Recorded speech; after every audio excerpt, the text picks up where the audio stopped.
नमस्कार। आप देख रहे हैं सिटी पोस्ट लाइव। मैं हूं आयुष सिंह। देखिए, बिहार सरकार की ओर से बहुत बड़ी खबर आ रही है कि वो तारी पर से बैन हटाने वाले हैं। तो चलिए आइए हम इस खबर को विस्तार में जानने के लिए सिटी पोस्ट लाइव के संपादक दीपक शर्मा जी से इस पर जानकारी लेते हैं।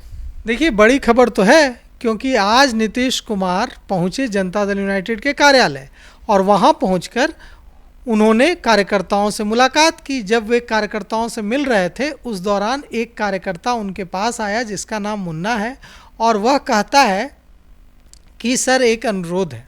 तो मुख्यमंत्री नीतीश कुमार ने पूछा कि बताइए क्या अनुरोध है। तो बताया कि कार्यकर्ता ने कि सर, हमारा अनुरोध यह है कि ताड़ी पर से बैन हटना चाहिए, ताड़ी पर से बैन हटा दीजिए।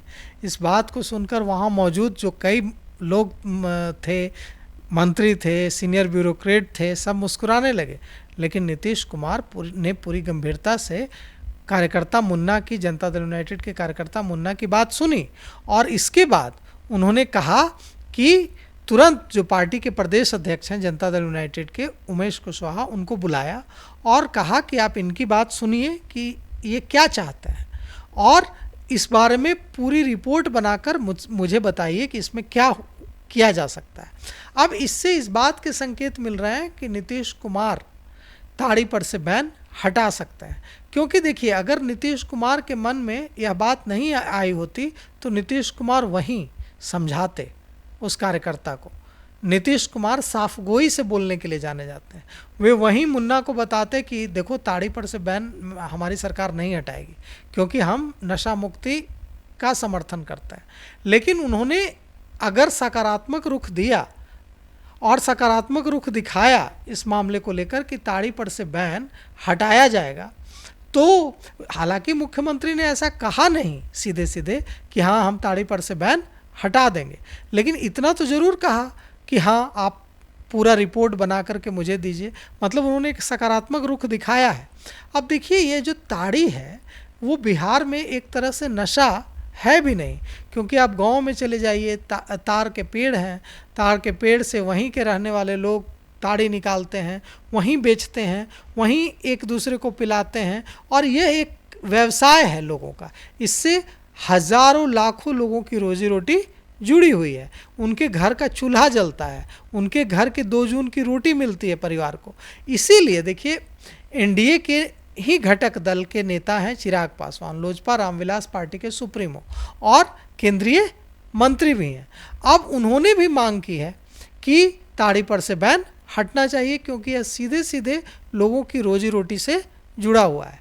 अब सिर्फ चिराग पासवान यह मांग कर रहे हैं ऐसा नहीं है। जन सुराज के सूत्रधार प्रशांत किशोर, उन्होंने भी बहुत मजबूती से मांग की है कि ताड़ी पर से बैन हटना चाहिए।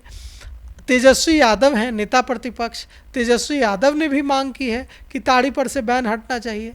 तो ऐसी, इसका मतलब यह है कि सरकार भी अब इसे लेकर सोच रही है, विचार कर रही है कि क्या ताड़ी पर से बैन हटना चाहिए और ताड़ी पर से बैन क्यों ना हटे। अभी देखिए, पर्यटन मंत्री हैं बिहार के राजू सिंह, उन्होंने कल ही कहा कि हमें यह लगता है कि शराब पर भी कुछ रियायत देनी चाहिए। जो हमारे फिल्म इंडस्ट्री के लोग आते हैं, एक्टर, एक्ट्रेस, प्रोड्यूसर, डायरेक्टर, यहाँ मूवीज़ बनाने, शूटिंग करने, उनको शराब पीने की छूट मिलनी चाहिए। साथ ही उद्योग जगत से जुड़े जो लोग आते हैं, कॉरपोरेट के जो लोग आते हैं, उनको भी शराब पीने की रियायत दी जानी चाहिए। तो ऐसे समय में जब शराब पीने की रियायत देने की मांग की जा रही है तो निश्चित रूप से ताड़ी पर भी जो बैन है वो हटना चाहिए। ऐसी मांग नेताओं की है, ऐसी मांग चिराग पासवान की है जो भारत सरकार में कैबिनेट मंत्री हैं और एनडीए के घटक दल लोजपा रामविलास के सुप्रीमो हैं। ऐसी मांग जन सुराज के सूत्रधार प्रशांत किशोर की है। ऐसी मांग बिहार विधानसभा में नेता प्रतिपक्ष तेजस्वी यादव की है। तो निश्चित रूप से यह जो मांग है, अब जनता दल यूनाइटेड के कार्यकर्ता भी उठाने लगे हैं अपने नेता के सामने, अपने मुख्यमंत्री के सामने। और अगर मुख्यमंत्री ने इसका संज्ञान लिया है और मुख्यमंत्री ने कहा है जनता दल यूनाइटेड के प्रदेश अध्यक्ष को कि आप बात कीजिए और बात करके मुझे रिपोर्ट बना कर दीजिए, इसका मतलब है कि हो सकता है कि आने वाले समय में ताड़ी पर से बैन हट जाए। तो क्या एनडीए सरकार अगर ये फैसला लेती है तो आगामी विधानसभा चुनाव 2025 में इनको उस फैसले का फ़ायदा मिल सकता है? बिल्कुल मिल सकता है। और देखिए बिहार में ताड़ी जो है वो एक उद्योग की तरह रहा है, परंपरागत उद्योग की तरह रहा है। तो अगर सरकार ताड़ी पर से बैन हटाती है तो इसका सीधे सीधे फ़ायदा उन लोगों को मिलेगा जो इसके रोज़गार में लगे, इसके कारोबार में लगे रहे हैं, ताड़ी उतारना, उसे बेचना, इस काम में लगे रहे हैं। तो निश्चित रूप से इसका फ़ायदा मिल सकता है एनडीए सरकार को चुनाव में। और इससे निश्चित रूप से यह मैसेज जा सकता है, क्योंकि ताड़ी की देखिए ताड़ी के कारोबार में कौन लोग लगे हुए हैं? ताड़ी के कारोबार में कोई अमीर व्यक्ति तो नहीं लगा हुआ है, गरीब लोग जिनके घरों की 2 जून की रोटी चलती है, इससे वे लोग लगे हुए हैं, गांव के गरीब लोग लगे हुए हैं।